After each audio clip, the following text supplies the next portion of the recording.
요즘은 어떤 명절이나 아니면 생일 맞이해서 좋은 일이 있을 때 카톡으로 인사하는 것이 더욱더 편하게 느껴지는 그런 세상이 됐습니다. 어떤 경우는 이제 단체톡을 만들어 가지고 인사를 주고받기도 하는데, 어디서 그 이모티콘이라고 하죠, 그것을 구했는지 정말 다양한 모습으로 인사하고 있습니다.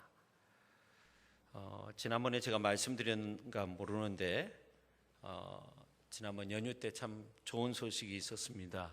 저희 가정에 사남일녀 10명의 부부인데 모두 다 목사, 사모, 장로, 권사가 되었다는 거 너무나 감사한 일이었습니다.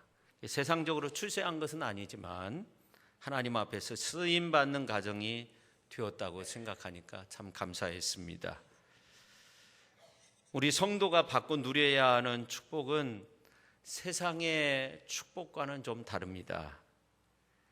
히브리어로 보면 복을 바라크라고 하는데 그 의미 속에는 엎드린다, 무릎을 꿇는다, 그런 의미가 있습니다. 하나님 앞에 무릎을 꿇을 때 하나님께서 복을 내려주시는 거죠. 성도가 기도하며 무릎 꿇을 때 하나님께서 가정을 축복해 주십니다. 성도가 기도하며 무릎을 꿇을 때 하늘의 신령한 복과 땅의 기름진 복으로 충만케 해주십니다. 우리 모두가 무릎 꿇는 신앙으로 하나님의 복을 누릴 수 있기를 주님의 이름으로 축원합니다. 그런데 또 한 가지 우리가 누려야 할 복이 있는데 시편 1편에 나와 있는 복입니다. 복 있는 사람이 누리는 복, 바라크가 아니라 에세르 복입니다. 에세르 복은 행복을 말합니다. 아무리 물질을 가지고 있어도 권력을 누려도 행복하지 않으면 누리는 게 아니죠. 지난 주간에 정경심 교수가 자신의 아들이 검찰에 불려가 조사를 받고 왔을 때 페이스북에 이런 글을 남겼습니다. 가슴에 피눈물이 난다. 얼마나 힘들었으면 그랬겠어요. 저는 우리 성도님들과 우리 성도님들의 가정을 위해서 기도할 때 행복한 가정이 되게 해달라고 그런 기도를 많이 합니다. 신앙생활도, 봉사생활도, 전도활동도, 기도생활도, 자녀를 낳고 키우는 일도, 남의 집에서 일할 때, 사업장에서 일할 때, 우리 대한민국에서 사는 것도, 우리 인생의 삶도 어떻게 되어야 합니까? 행복해야 됩니다. 옆에 분한테 행복하십시오. 누군가 우스갯소리로 믿음, 소망, 사랑, 그 중에 제일은 행복이다, 그런 말도 하더라고요. 성경의 에세르 행복은 어디에서 오는가? 바라크와는 좀 다릅니다. 시편 1편 2절에 있는 말씀처럼 에세르의 복이 있는 사람은 오직 여호와의 율법을 즐거워하며 그 율법을 주야로 묵상하는 그런 사람들에게 임합니다.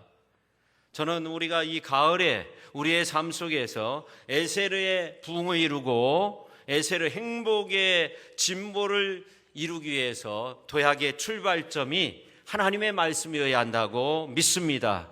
우리가 우리의 마음을 하나님의 말씀에 두어야 합니다. 말씀에 그 속에서 길을 열어야 되고 아예 하나님의 말씀 앞에 자리를 깔고 앉아서 그것을 주야로 묵상하는 가운데 살아갈 수 있어야 됩니다.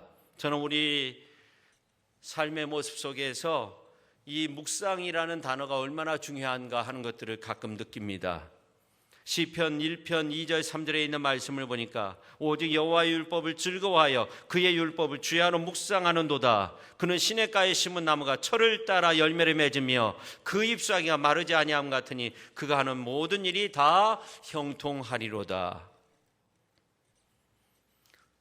그의 율법을 주야로 묵상하는 자가, 그의 율법, 우리 주님의 말씀을 주야로 묵상하는 자가 복이 있다는 거예요. 마르지 않은 그러한 축복을 누린다는 겁니다. 여호수아서 1장 8절에 있는 말씀을 보니까 이 율법책을 내 입에서 떠나지 말게 하며 주야로 그것을 묵상하여 그 안에 기록된 대로 다 지켜 행하라. 그리하면 내 길이 평탄하게 될 것이며 내가 형통하리라. 그렇게 말씀하고 있습니다. 저는 우리가 이렇게 생각하면 좋겠습니다. 우리가 하나님의 말씀을 들을 수도 있고 하나님의 말씀을 읽을 수도 있는데 말씀을 묵상하는 것만큼 좋은 것이 없습니다. 몸이 허약한 사람이 보약을 지어서 먹는 것과 같은 거죠. 다시 말해 우리의 건강과 행복을 어디에서 얻느냐 하면 하나님의 말씀을 묵상하는 데서 얻는 겁니다. 저는 다시 말씀드리지만 우리 교회뿐만 아니라 우리 교계가 다시 한번 일어서길 원합니다. 도약하길 원합니다. 우리 개인이 일어서고 우리 가정이 일어서길 원합니다. 그러면 어디에서 일어서고 어디에서 도약하게 되는가 하는 겁니다. 그 출발이 어디여야 하느냐? 디모데후서 2장 15절에 있는 말씀을 보니까 이렇게 말씀하고 있습니다. 우리가 같이 한번 읽도록 하겠습니다. 너는 진리의 말씀을 옳게 분별하며 부끄러울 것이 없는 일꾼으로 인정된 자로 자신을 하나님 앞에 드리기를 힘쓰라. 할렐루야. 진리의 말씀이에요. 진리의 말씀을 붙들고 일어서야 되는 거예요. 진리의 말씀을 붙들고 도약해야 되는 겁니다. 우리가 다시 한번 진리의 말씀을 붙들고 붙잡고 부끄러울 것이 없는 그러한 일꾼으로서 하나님 앞에 드리기를 힘쓸 때 우리 자신이 도약하게 되는 거죠. 우리 가정이 진보하게 되는 거죠. 우리 믿음의 공동체가 도약하게 되는 겁니다. 토마스 아킨피스의 그리스도를 본받아라는 그러한 책에 보면 중세 교부의 책에 기록된 기도문이 나오는데 주님 제게 하늘의 지혜를 허락하사 모든 것들보다 당신을 먼저 찾고 모든 것들보다 먼저 당신을 기뻐하고 사랑하는 법을 알게 하시며 당신의 지혜의 순서에 따라 다른 모든 것들을 있는 그대로 관용할 수 있게 하소서. 정말 위대한 기도문입니다. 먼저 하나님을 찾고 먼저 하나님을 기쁘시게 하고 먼저 하나님을 사랑하는 법을 알게 하소서. 그리고 지혜로 있는 그대로를 받아들이고 관용할 수 있는 마음을 달라는 그 기도문, 우리가 이러한 기도를 드리며 살아감으로 위대한 믿음의 도약, 위대한 믿음의 진보를 이루어갈 수 있기를 주님의 이름으로 축원합니다. 지난번에도 이 도약이라는 말씀을 통해서 함께 은혜를 나누었는데 우리가 이 도약을 넘어서 진보로 나아갈 수 있어야 돼요. 도약이라고 하는 것은 우리가 일어서는 거, 앉아있다가 넘어져 있다가 일어서는 거라고 그렇게 말한다고 한다면 진보라고 하는 것은 일어서서 무언가를 형성하고 짓는 것을 말해요. 건축하는 것을 말해요. 집을 짓는데 도약은 기초를 다지는 것이라면 진보는 틀을 세우고 모양을 만들고 지붕을 얹고 그런 형태를 말하는 겁니다. 오늘 디모데전서 4장 15절에 보면 이렇게 말씀하고 있습니다. 이 모든 일에 전심전력하여 너의 성숙함을 모든 사람에게 나타나게 하라. 그렇게 말씀하고 있어요. 너의 성숙함을 그렇게 말씀하고 있는데 개역성경으로 보면 너의 진보를 그렇게 말씀하고 있습니다. 이 성숙함이 진보라는 그런 말과 통하는 것인데 헬라어로 프로코페라는 말입니다. 그 뜻은 동적으로 전진하는 것을 뜻하는 겁니다. 전진하면서 더 나아가서 외형적으로는 하나님의 축복을 누리고 승진하고 잘 되어지고 승리하고 하나님의 놀라운 치유를 경험하게 되는, 계속적으로 이러한 상태가 진행되는 이러한 모습을 말하는 거예요. 다시 말해서 내적으로 외형적으로 모든 면이 좋아지는 상태가 바로 진보라는 겁니다. 신앙적으로 그리스도의 향기가 내면 안에서 풍겨나와야 되는 거죠. 외적으로 풍겨나와야 되는 것입니다. 이러한 모습이 프로코페 진보라는 겁니다. 저는 우리 교회와 성도님들은 도약 서 있음으로 끝나서는 안 되고 더 나아가서 틀을 만들고 모양을 만들고 정말로 이 진보로 나아갈 수 있는 축복의 길로 나아갈 수 있기를 바랍니다. 우리의 삶의 모습 속에서 승리를 이루어야 됩니다. 할렐루야. 예수 그리스도로 충만해야 됩니다. 그리스도가 내 안에 계심으로 내적인 넘침이 있어야 됩니다. 외적으로 아름다운 주님의 향기를 발할 수 있어야 됩니다. 그런 진보를 이루시기를 주님의 이름으로 축원합니다. 고린도후서 2장 15절에서 16절에 있는 말씀을 보면 우리는 하나님 앞에서 그리스도의 향기라고 그렇게 말씀하고 있습니다. 이 사람에게는 사망으로부터 사망에 이르는 냄새요, 저 사람에게는 생명으로부터 생명에 이르는 냄새라. 누가 이 일을 감당하리요? 우리가 그리스도의 향기를 바라면서 살아가기 위해서는 우리가 도약을 꿈꿔야 되고 진보를 이루어야 되고 그리스도의 향기를 바라는 이러한 아름다운 모습으로서 우리가 충만한 삶을 살아야 됩니다. 그래서 우리가 영적 진보를 이루기 위해서, 도약을 넘어서 영적 진보를 이루기 위해서 우리는 어떻게 해야 될 건가? 우리가 이 시간을 통해서 한번 살펴봐야 되는데, 첫째, 자신이 본이 되어야 한다는 것을 항상 생각하면서 살아갈 수 있어야 됩니다. 내가 본이 되어야 한다는 겁니다. 유버전이라는 바이블 웹사이트가 있는데 성경을 전 세계에 742개국 언어와 그리고 1500개의 번역 버전을 지원하고 있습니다. 그런데 이 성경을 다운로드한 수가 제가 올라오면서 이렇게 보니까 3억 9천만 기계, 그러니까 핸드폰에 다운을 받았는데 3억 9천만 대에 다운을 받은 거예요. 대단한 거죠. 여러분, 성경의 위력을 누구도 따를 수 없는 거예요. 그런데 여기에서 아주 재미있는 사실을 발표한 적이 있어요. 전 세계인들에게 가장 사랑받는 성경 말씀이 무언가 하는 겁니다. 근데 놀라웠게 로마서 12장 2절에 있는 말씀이었어요. 너희는 이 세대를 본받지 말고 오직 마음을 새롭게 함으로 변화를 받아 하나님의 선하시고 기뻐하시고 온전하신 뜻이 무엇인지 분별하도록 하라, 이 말씀이었어요. 여기에 보면 중요한 두 가지의 단어가 나오는데 첫 번째 단어는 본받는다는 거고 두 번째 단어는 변화를 받아라는 그런 단어입니다. 근데 단어뿐만이 아니라 우리의 삶도 두 갈래로 갈라집니다. 첫 번째는 이 세대를 본받는 삶, 세상 풍조에 따라서 살아가는 삶, 글자 그대로 세상을 그대로 내 안으로 들여와서 복사해서 그렇게 잘못된 길로 가는 삶.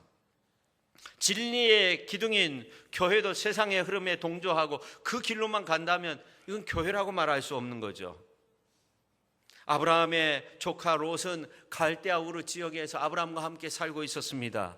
근데 아브라함을 따라서 하나님께서 약속하신 가나안 땅에 들어가서 살았던 그런 믿음의 사람이었어요. 하나님의 은총 속에서 상당한 물질의 부를 이루게 됩니다.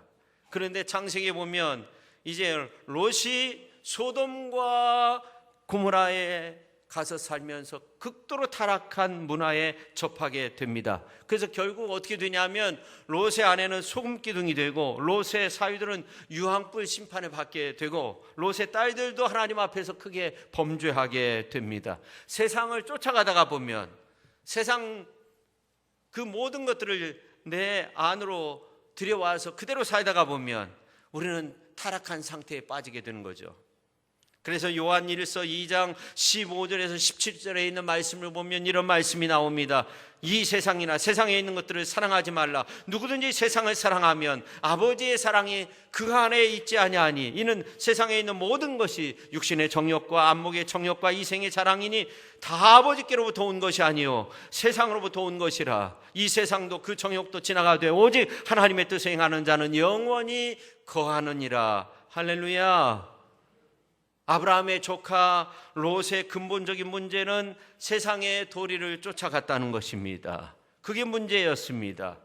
그래서 우리가 롯의 모습을 보면서 롯을 정죄하고 상대적 의인의식에 빠져서 우리가 살아서는 안 돼요. 우리들도 세상의 도리를 쫓다가 보면 같은 사람이 될 수 있어요. 경구의 사건으로 롯의 이야기를 바라볼 수 있어야 됩니다. 오늘 본문이 기록될 당시 디모데의 나이는 30대 초반 정도, 중반 정도 되었을 겁니다. 그의 나이는 에베소 교회의 많은 성도들을 섬기는 일에 있어서 어린 나이였습니다.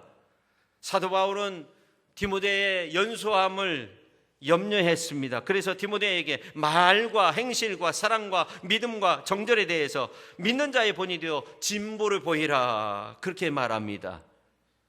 말의 본이 되라. 말의 본이 된다는 것은 말한 거에 책임도 져야 되지만 이제 말한 대로 또 살아갈 수 있어야 된다는 거예요. 삶으로서 보여줘야 된다는 거예요. 말에 신중함을 보이면 업신여김을 받지 않습니다. 그런데 업신여김을 당하는 사람은 주로 언행에 실수가 많은 사람입니다. 말이 많아요. 그러나 행하지 않는 사람입니다. 이런 이들이 업신여김을 당한다고 성경은 말씀하고 있습니다. 또한 바울 사도는 디모데에게 믿음의 본을 보이라 그렇게 말씀하고 있습니다. 사람은 나이가 어리다고 업신여김을 당하는 것은 아닙니다. 믿음의 본을 보여야 되는데 믿음의 본을 보이지 못함으로 그렇게 되는 경우가 너무나도 많이 있습니다. 범사에 믿음의 본을 보여 신앙의 진보를 나타낼 수 있어야 됩니다. 오늘 본문에 있는 것처럼 말과 행실과 사랑과 믿음과 정절에 대해서 믿는 자에게 그리고 많은 사람들에게 모든 사람들에게 본이 되시기를 주님의 이름으로 축원합니다. 그래야만이 우리가 영적 진보를 이루는 겁니다. 두 번째, 영적 진보를 이루기 위해 변화받아 살아야 된다는 겁니다. 성도 여러분, 앞에서 말씀드린 로마서 12장 2절에 나온 마음을 새롭게 함으로 변화를 받는 상태를 오늘 디모데전서 4장 12절에 있는 말씀을 보니까 믿는 자에게 본이 되는 그 모습을 말하는 거예요. 여기에 나오는 본이라는 이 단어는 원본, 원틀, 오리지널 그런 뜻을 가지고 있어요. 그래서 이 본이라는 말은 튀포스 헬라어 말로 그렇게 발음되는데 모형이 아닙니다. 원형을 말하는 겁니다. 여러분, 우리가 모형으로 살아야 됩니까? 원형으로 살아야 됩니까? 우리가 복사본이 되어야 합니까? 원본이 되어야 합니까? 그렇게 묻는 것과 같은 겁니다. 여러분, 자식이 붕어빵처럼 나하고 정말 거의 비슷하게 생겼어도 다르죠. 자식은 자식대로, 나는 나대로이죠. 여성분들이 싫어하는 일이 있는데 그것은 뭐냐면 똑같은 어떤 모임 속에 같은 옷을 입고 나올 때 조금 싫어한다고 해요. 그러니까 근본적으로 우리는 모형이 싫은 거예요. 우리가 오리지널이 돼야 되는 거예요. 하나님도 여러분을 모형으로 만드신 것이 아니에요. 가장 특별하고 가장 독특하고 아주 신묘막측한 그런 존재로, 유일무이한 존재로, 하나님의 형상대로 가장 아름답게 유일한 모습으로, 독특한 모습으로 여러분을 창조하신 줄로 믿으시기를 바랍니다. 그런데 왜 신앙은 모형을 따릅니까? 세상 풍조를 왜 복사합니까? 왜 그대로 따라서 삽니까? 대마처럼 이 세상을 사랑해서 왜 그 가운데서 살고 있습니까? 오늘 디모데전서 4장 12절 하반절에 보면 이렇게 말씀하고 있어요. 모든 말과 행실과 사랑과 믿음과 정절에 있어서 믿는 자에게 본이 되라고 그렇게 말씀하고 있습니다. 여기서 말이라는 것은 배운 말이 아닙니다. 하나님 주신 말씀을 말하는 겁니다. 행실도 세상의 행실이 아닙니다. 우리의 원형 되신 예수 그리스도를 따르는 행실을 말합니다. 사랑도 주님의 사랑, 믿음도 주님을 향한 믿음, 정절, 순결도 그리스도의 순결, 이러한 것들을 닮아야 된다는 거예요. 우리 예수님은 모형이 아닙니다. 히브리서 8장에 있는 말씀을 보니까 주님은 원형이 되십니다. 참 형상이 되신다는 겁니다. 그림자가 아니라는 거예요. 참 형상이 되신다는 거예요. 주님이 그렇다는 겁니다. 그렇기 때문에 우리가 주 안에서 우리들도 참 형상을 이루어야 됩니다. 그런즉 누구든지 그리스도 안에 있으면 새로운 피조물이라, 이전 것은 지나갔으니 보라 새 것이 되었도다. 할렐루야. 우리가 예수 그리스도를 믿음으로 말미암아 우리 하나님께서 우리 인간을 맨 처음 창조하셨을 때 그 창조의 원형을 새 피조물로서, 새 창조물로서 그 원형을 지니게 된다는 겁니다. 우리가 예수님을 믿을 때 새 피조물이 되는 거예요. 여러분, 화가가 그림을 그릴 때 여러 가지 색깔의 물감을 섞어서, 여러 가지를 섞어서 무슨 빨간색 물감 뭐 여러 가지 이렇게 섞어 가지고 칠하면 검정색이 나온다고 해요. 근데 빛은 여러 가지 색깔의 빛을 함하면 무색이나 흰색을 띠게 된다는 거예요. 참 놀랍죠. 빛은 원형을 띠기 때문에 그렇다는 거예요. 빛이 모아질 수 있어요. 파란색의 불빛, 그 다음에 빨간색의 불빛, 이러한 것들이 모아지면 무색이 되거나 아니면 흰색 계통의 것들을 보이게 된다는 거예요. 그리고 이러한 빛이 모여지면 굉장한 에너지를 방출하게 된다고 합니다. 원형이기 때문에 그렇습니다. 모형이 합해지면 어둡습니다. 암갈색을 띱니다. 그러나 빛은 원형입니다. 모아지면 환합니다. 여러분이 세상의 빛이 되는 줄로 믿으시기를 바랍니다. 오늘 저와 여러분은 세상의 빛입니다. 주님이 말씀하셨습니다. 너희는 세상의 빛이라 말씀했어요. 세상의 빛된 여러분이 함께 모여질 때 신앙의 진보를 이루게 되리라 믿습니다. 그런 역사를 이루는 주님의 몸된 교회, 우리 귀한 성도님들이 다 될 수 있기를 주님의 이름으로 축원합니다. 그 다음에 세 번째, 범사에 전심전력하면 진보하게 된다 하는 거예요. 열심히 하는데 진보하지 않을 수 없습니다. 오늘 15절에 있는 말씀을 보니까 이 모든 일에 전심전력하여 너의 성숙함을 모든 사람에게 나타나게 하라, 그렇게 말씀하고 있어요. 무슨 일이든 수고와 희생이 없는 것은 가치가 없는 겁니다. 우리가 무엇인가를 이루었을 때 얼마나 수고해서 얻은 것이냐에 따라서 그 가치가 달라지는 겁니다. 여러분 모든 일에 전심전력하시기를 바랍니다.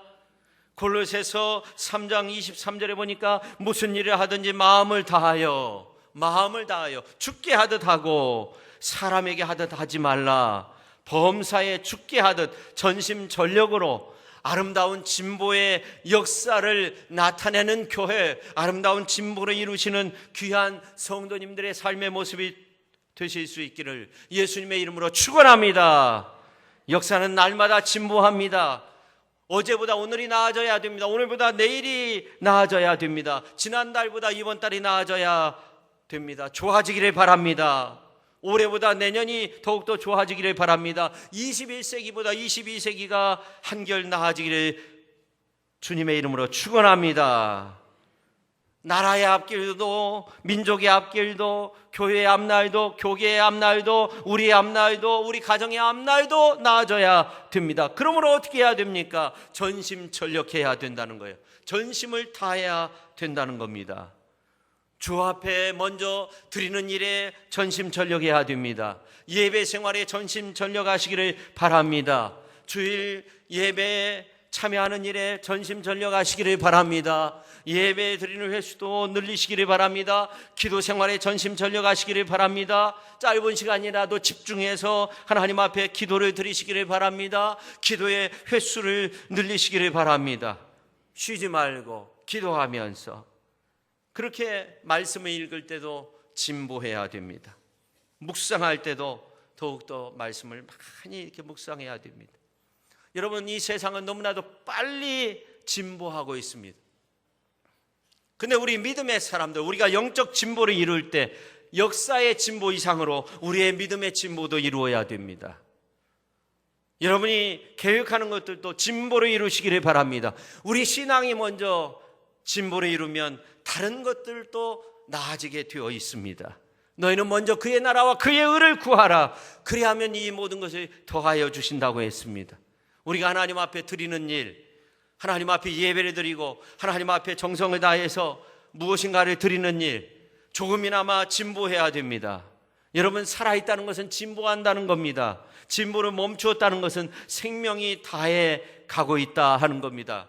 영적인 진보를 향한 성도의 길이 무엇일까? 사도 바울은 믿음의 아들 디모데에게 이렇게 말했습니다. 4장 6절에 있는 말씀을 보면 그리스도 예수의 좋은 일꾼이 되어 라고 말씀하고 있어요.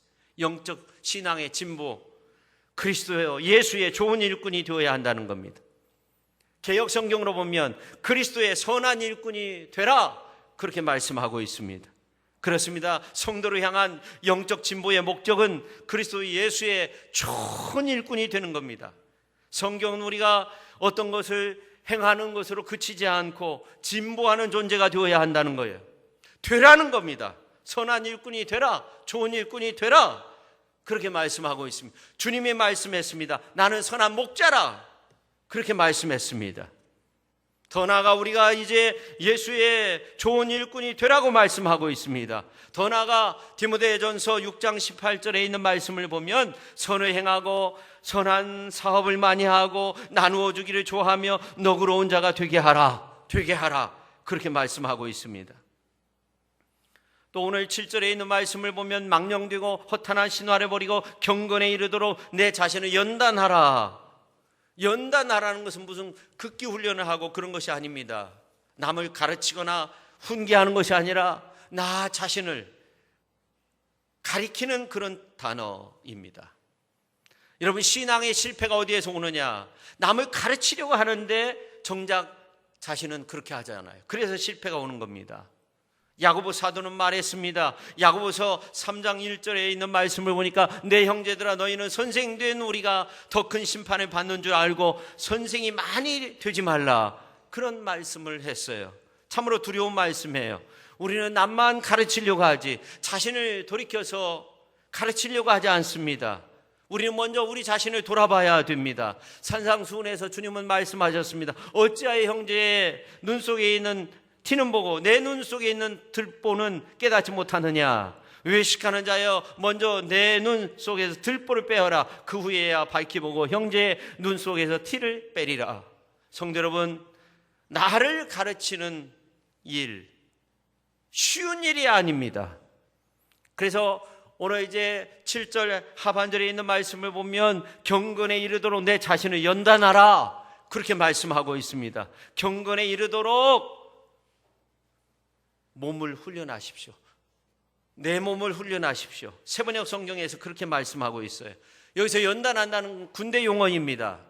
군대 갈 때 머리 다 깎고 그리고 옷을 다 벗어서 이제 훈련복으로 갈아입게 되는 것입니다. 그래서 우리가 연단한다는 것은 세상 옷 다 벗고 처음부터 새롭게 시작하는 거예요. 힘써서 노력하는 거예요.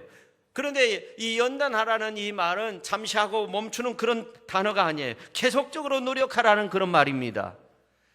그래서 오늘 13절에 있는 말씀을 보면 내가 이를 때까지 성경을 읽는 것과 권하는 것과 가르치는 것에 전념하라. 읽는 것, 권하는 것, 가르치는 것에 전념하라. 그리고 15절, 16절에 있는 말씀을 보면 우리가 같이 한번 읽도록 하겠습니다. 4장 15절. 이 모든 일에 전심전력하여 너의 성숙함을 모든 사람에게 나타나게 하라. 내가 내 자신과 가르침을 살펴 이 일을 계속하라. 이것을 행함으로 내 자신과 내게 듣는 자를 구원하리라. 할렐루야. 16절에 보니까 내가 내 자신과 가르침을 살펴봐라.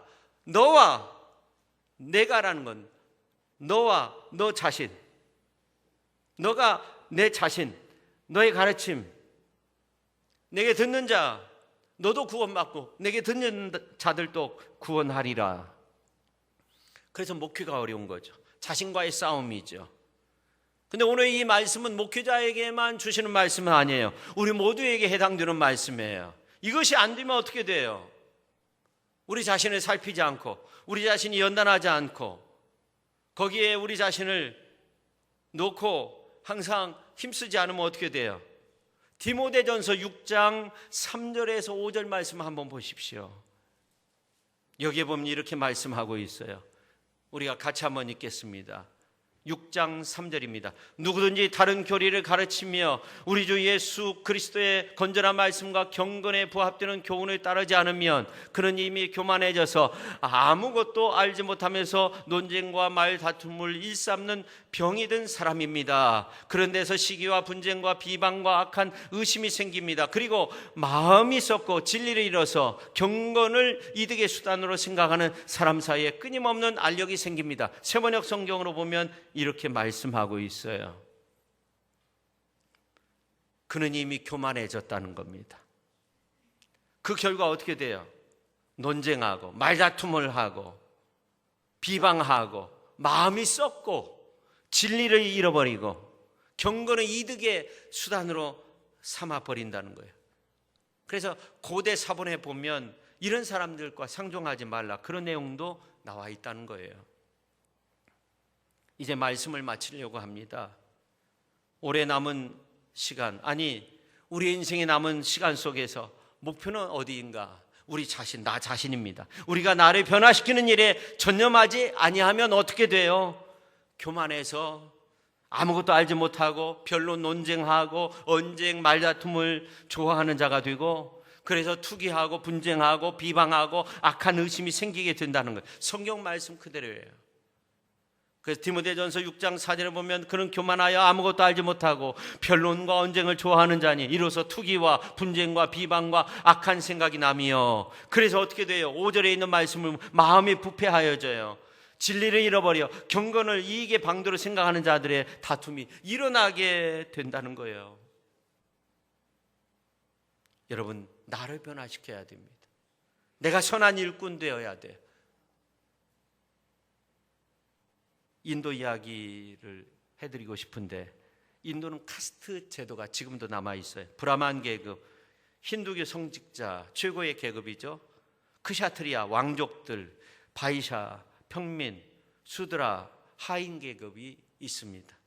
근데 이 계급에 속하지 않는 계급, 제5계급 악귀 계급이라고 부르는데, 파리아 계급, 그 중에서도 가장 천민이 달릿입니다. 이 달릿은 손대서는 안 되는, 터치해서는 안 되는 그런 계급이라고 해요. 손에 대서는 안 된다는, 접촉해서는 안 된다는 거. 1억 6천만 명이 있다고 합니다. 근데 그 중에 2,500만 명이 크리스찬입니다. 인도 기독교인의 60%가 달릿입니다. 인도의 기독교는 천민으로 들어갔어요. 왜냐하면 이 사람들은 힌두교를 가질 수 있는 자격도 없어요. 부정타는 거죠. 근데 몇 년 전부터 인도 정부에서 혜택을 주겠다 하면서 조건이 있는데, 힌두교 개종이 아니라 기독교 복음만 포기하면 보조금을 주겠다. 그래서 인도의 2,500만 명의 기독교인들이 흔들리고 있다는 거예요. 힌두교 안에 들어올 수도 없는데 이제 기독교만 포기하면 보조금을 주겠다. 여러분, 그리스도 예수의 좋은 일꾼이 된다는 거, 그리스도 예수의 선한 일꾼이 된다는 거, 이건 교회 안에 매달려 가지고 무언가 막 애써보고 무언가를 해보려고 하는 거, 여기에서 끝마쳐지는 것은 아닙니다. 세상에서 좀 손해보더라도, 달릿들이 보조금 받지 못하더라도 나는 예수의 길을 가겠다. 예수님이 가고자 했던 그 길에 내가 서서 함께 가는 거예요. 그런 존재입니다. 그게 선한 일꾼, 좋은 일꾼입니다. 오늘 15절에 보면 이 모든 일에 전심전력하여 너의 성숙함을 모든 사람에게 나타나게 하라, 그렇게 말씀하고 있어요. 우리 앞에는 한 번도 밟아보지 않은 인생길이 분명 놓여져 있습니다. 거기에서 정말 수많은 사람들을 만나게 될 겁니다. 내가 만날 사람의 첫 번째 순위가 바로 나입니다. 나는 모형이 되어서는 안 됩니다. 원형이 되어야 합니다. 그리스도의 보혈로 씻음받은 원형이 되어야 합니다. 사람들에게 본을 보일 수 있어야 됩니다. 진보는 원형에 있는 거죠. 우리도 예수님처럼 그런 삶을 살아야 됩니다. 성도도 교회도 아름다운 영적 진보를 이루어야 됩니다. 바로 나 자신 돌아 볼 수 있는 그런 자세, 나 자신을 돌이켜 볼 수 있는 그런 자세, 우리에게 필요합니다. 성도 여러분, 우리 모두가 그리스도 예수의 선한 일꾼, 그리스도 예수의 좋은 일꾼으로서 아름답게 설 수 있기를 예수님의 이름으로 축원합니다. 주님이 가고자 하는 그 길에 나도 있어서 나도 그 길을 걸어갈 수 있어야 됩니다. 나도 있고 나도 가고 그리스도의 향기를 그렇게 발할 수 있는 선한 성도, 선한 일꾼, 선한 가정, 선한 사업에 부유한 그러한 인생의 모습으로 승리의 영광을 누리시는 귀한 성도님들이 다 되실 수 있기를 예수님의 이름으로 축원합니다. 기도하겠습니다. 하나님 아버지, 우리가 예수 그리스도로 부한 모습으로 하나님 앞에 영광 올려드리는 그러한 삶이 되길 원합니다. 선한 일꾼, 좋은 일꾼 되길 원합니다. 본이 되게 하시고 세상에서도 그리스도의 향기를 바라며 훌륭하게 믿음으로 설 수 있는 위대한 하나님의 사람들이 다 되게 하여 주옵소서. 예수님의 이름으로 기도하옵나이다. 아멘.